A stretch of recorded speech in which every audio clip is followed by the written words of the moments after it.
Welcome again everyone, and in this session I just want to go and talk about the CSS border collapse property.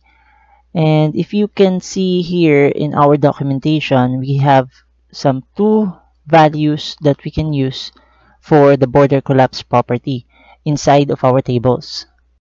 If we read through the documentation here, it says that this property will be setting the table borders on whether it will collapse into a single border or be separated as in standard HTML. We can see here that the default value for the border collapse will be separate. And if we go down in our property values example here, we can see here that the property values for the border collapse will be separate, collapse, initial, and inherit.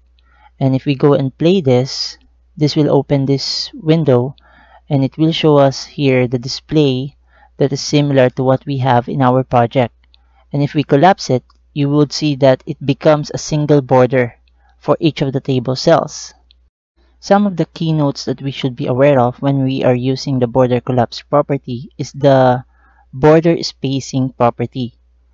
Let's go here in this example and you would see when using the border collapse value pair with the separate value, the border spacing property can be used to set the space. So if I would want to go here and then increase the border spacing, you would see we were able to go and add some spacing in between each of the table cells.